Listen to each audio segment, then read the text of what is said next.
పశ్చిమ గోదావరి జిల్లా ఆచంటలో అంతర్జాతీయ మహిళా దినోత్సవ వేడుకలు ఘనంగా నిర్వహించారు. ఈ కార్యక్రమంలో ఆచంట ఎమ్మెల్యే పితాని సత్యనారాయణ ముఖ్య అతిథిగా పాల్గొన్నారు. ఆచంట గ్రామంలోని కమ్మ కళ్యాణ మండపంలో నిర్వహించిన కార్యక్రమంలో ఆయన మాట్లాడారు. మహిళల అభివృద్ధి సమాజ ప్రగతికి బలమైన పునాదిగా నిలుస్తుందని తెలిపారు.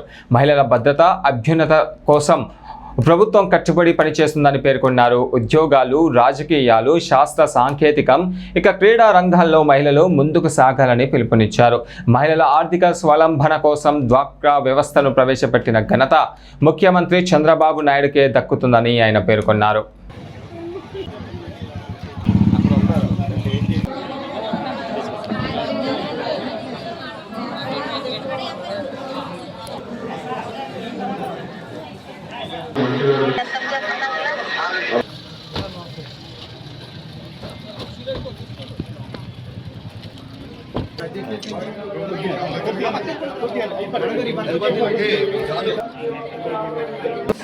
కేంద్ర ప్రభుత్వంలో ప్రధానిగా మోడీ గారు కానీ, ఈ రాష్ట్ర ముఖ్యమంత్రిగా చంద్రబాబు నాయుడు గారు కానీ, ఉప ముఖ్యమంత్రిగా పవన్ కళ్యాణ్ గారు కానీ,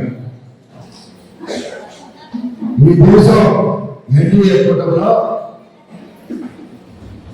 ప్రజాప్రభుత్వం జరుగుతూ ఉంది.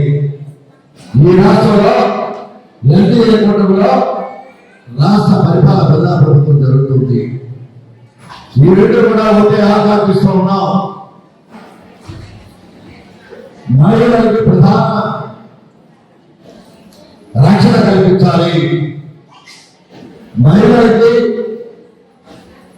సమాన హక్కులు పరిరక్షించాలి,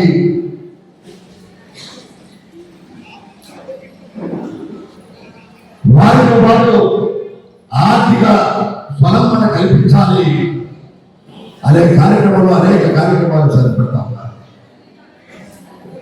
ఈ రాష్ట్ర ప్రభుత్వం అధికారం వచ్చిన తర్వాత అధికారం రాకముందు కూడా ఆర్థికంగా పెరగడానికి డ్వాక్రా గ్రూపులు పెట్టినదే చంద్రబాబు నాయుడు గారు ప్రధానంగా. అన్ని రాజకీయ పార్టీలు వచ్చినప్పుడు కూడా ప్రధాన ప్రభుత్వం వహించింది చంద్రబాబు నాయుడు గారు. వారికి